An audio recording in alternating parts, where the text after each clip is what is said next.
What's up guys, it's James here, and in today's video I want to talk to you about a topic that I think a lot of people are asking more and more now, which is, what kind of business should I start up? I want to start my own business. People say I want more freedom, I want to have control over my time, I want to be able to earn a good income, get to $5,000-$10,000 a month. What should I pursue? Which direction should I go? There's a lot of people talking about Amazon FBA, there's a lot of people talking about dropshipping and these different business models, and obviously Airbnb is one option to consider as well. And what are the pros and cons of each of them? Now, obviously, I'm a little bit biased when it comes to this. I think Airbnb management is an absolutely incredible business to start up, and I think that there's some huge advantages over the other examples that I mentioned, like Amazon FBA or dropshipping. But I just want to talk about that more in this video and talk about what I see as being some of the absolutely massive advantages with Airbnb management that will allow you to grow the business a lot more quickly than some of these other business models out there. Now, before we dive into it and go into all the detail, I just want to remind you guys that in the description down below, there's a link to a free training that's going to walk you through step by step exactly how to earn a full-time income managing other people's properties on Airbnb. The training is going to go through exactly how you can get started without any experience, without any know-how when it comes to Airbnb, and without putting any capital into buying, renting, furnishing any properties.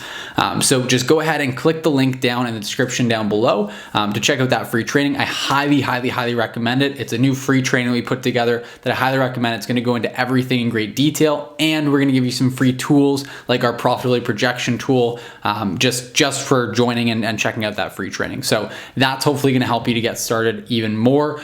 So again, just check out the link in the description down below. And with that being said, let's go ahead and dive right in. And that actually segues in pretty nicely. You'll notice one of the things I mentioned about that free training is we teach you how to get started without investing any money into buying, renting, furnishing any properties. So you're not putting out money to get the business started. Now, that is a big advantage over a business model like, for example, Amazon FBA. Amazon FBA, for any of you who don't know, is a business model where you basically, it's fulfillment by Amazon.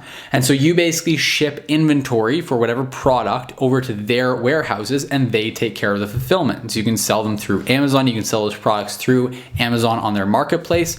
But the challenge with that, obviously it's really nice. There's some great advantages with everything they built. Amazon has made it incredibly easy for sellers to be successful.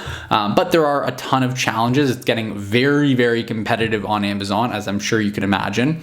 And beyond that, you need to have a whole bunch of money up front to invest into getting inventory to then send to Amazon's warehouses. So that's a huge capital outlay up front. And then you're relying on the business's success and the profit to repay that initial investment. A lot of risk involved there.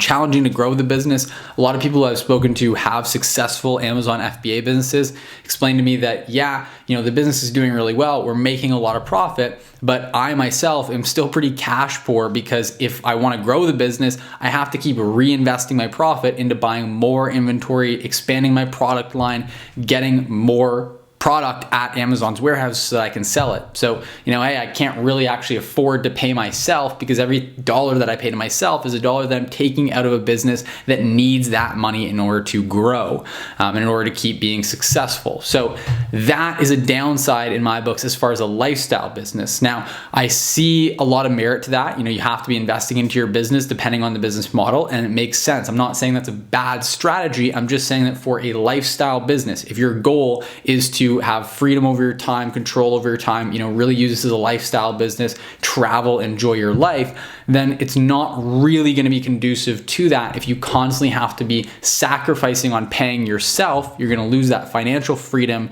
individually so that you can pay your company and reinvest into your company. Again, not saying it's a bad strategy, just saying that it doesn't lend itself very well to a lifestyle business. It's not going to really support the lifestyle of traveling, investing your money elsewhere outside of your business, diversifying your investments, and just overall paying yourself a reasonable amount of money because again, every dollar you pay yourself takes away from the business's growth potential. So that's a challenge with Amazon FBA, and that's one of the big reasons that I see Airbnb management, and specifically avoiding rental arbitrage and then going with rental management, where you're collecting a percentage management fee on every property, as being a huge upside. That's a huge advantage that you have right out of the gate, because with the management fee model, we actually get to earn money. We're earning, like I've talked about in other videos and like we talk about in the free training in the description there, we can actually earn a couple hundred, even $1,000, $2,000, $3,000 right up front when we bring the property on board under management. So now, rather than having to invest money, put our own money or our profit back into the business in order to grow it and keep on expanding and growing our business, we can actually earn money and feed more profit into our business and into our own pockets when we bring on properties and grow the business. So huge advantage there. Now, the other thing that's really nice that has a leg up on when you compare it to Shopify dropshipping or you compare it to Amazon FBA is that recurring monthly income. The really great thing about managing properties on Airbnb is you can get to $10,000 a month with just a few clients, because all you need is a couple clients that are getting you consistent recurring monthly income in order to hit your profit goals for yourself personally, for your business. It doesn't really take much, because all it takes is maybe 5 or 10 people saying yes to you. Whereas with Amazon, with drop shipping, you're relying on large numbers. You need to be mass market because the dollar value is so small and the profit margin you get on that is even smaller. So each transaction is a lot smaller. The profit on each transaction is a lot smaller. So even if we set aside the capital that you have to reinvest back in the business to grow it, it just takes a lot more volume in order to hit your goals. And it's a lot less consistent because you're not getting recurring monthly income. These are one-time purchases, one-time transactions. So that's the challenge I see with those businesses, is that, on the one hand, you have to get a lot more customers in order to succeed. Whereas with this business, with Airbnb management, you really only need 5 or 10 customers in order to get to a full-time income. And the other thing is that you just have a lot less security with whether it's Amazon FBA or drop shipping, because there's no recurring monthly income. You don't have that security, that stability, and there's no real predictability. You can't look 6 months out into the future and know how each one of your products is going to perform. You can make a guess, but it's not really going to be backed by anything. Whereas if we have 5 properties under management, we can say reasonably that at the lowest point, we're going to have these 5 properties 6 months from now. Good chances are we're going to grow beyond that. But if we want to stay super conservative, even if we don't grow the business, we're still going to have this much income coming in. So that's a really nice aspect as well. Now, the other challenging component about this with Amazon FBA or with dropshipping is that you're competing heavily. There's a ton of competition going on, and it's really a race to the bottom, and you're really competing against some very big and powerful players. With Amazon FBA, you're competing against Amazon itself.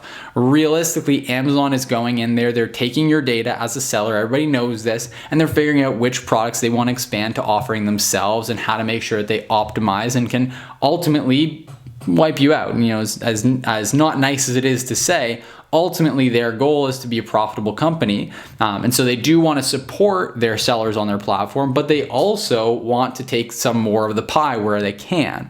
So that's a challenging aspect with Amazon FBA. And then with drop shipping, you're also competing with everyone else who might be selling a similar product on Amazon. It's more accessible than your product. For a lot of people who are drop shipping, where you're dealing with really long shipping times because the products are coming direct from China to the customer, that's going to be a challenge, because oftentimes those same customers can go onto a site like Amazon, for example, and get the same product for a relatively similar price and a way shorter shipping time. And ultimately, as buyers become more and more sophisticated over time, they're going to realize that they can go to sites like AliExpress and get the thing that they're buying from you for a fraction of the price in the exact same amount of shipping time.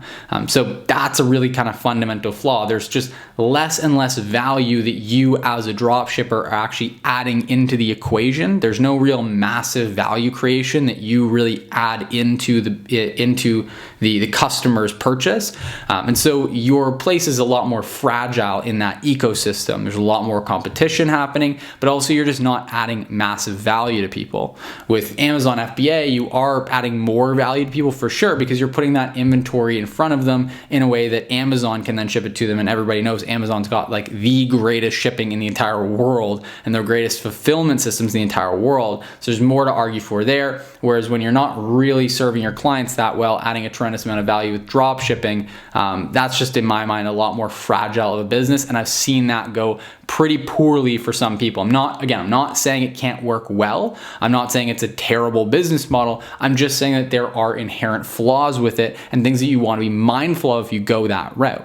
Now, if you don't want to subject yourself to a whole bunch of competition from really big players, if you don't want to subject yourself to, the fragility that comes along with not really adding a tremendous amount of value into the equation, then Airbnb management on the other side is really kind of the antithesis to both of those things. If you look at it, who are you competing against? Well, the majority of the market is made up by hosts that are hosting their own property. And they're the people that we're trying to serve. They're not doing a really good job. That's the majority of your competition when it comes to getting guests. And they really don't know what they're doing. So we're competing with amateurs as opposed to competing with these professional multi-billion or trillion-dollar companies that really know what they're doing and have their systems dialed in. So there's very, very little competition in the space right now. And the competition we do have, it's very easy, quite frankly, to run circles around them with the right systems like we talk about in our training programs, like we've got in the free train that's linked down below.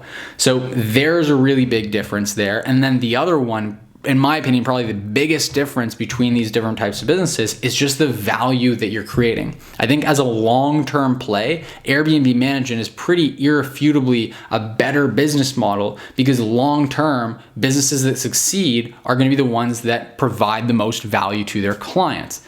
Now with drop shipping, I think it is quite different. I wouldn't paint it with the same brush as I paint Amazon FBA. In my mind, drop shipping, there's just a little bit less value being created for your clients. But in contrast, think about the value that we're creating for our clients with Airbnb management. For each individual client, we're just creating so much more value. That's why we get paid so much more per client. Where with one client on drop shipping or FBA, you might make a couple dollars. With one client on Airbnb management, you're making thousands of dollars over the lifetime of that agreement, tens of thousands of dollars even. They're sticking around with you for a lot longer. You're getting that recurring monthly income from them because you're providing massive value. You're helping them to save time, which is something that we all value tremendously. It's the one resource we can't get more of unless we buy it back by freeing up that time by hiring someone like a property manager to take care of the day-to-day aspects of running our property. So that's a huge value add, being able to give that person their time back.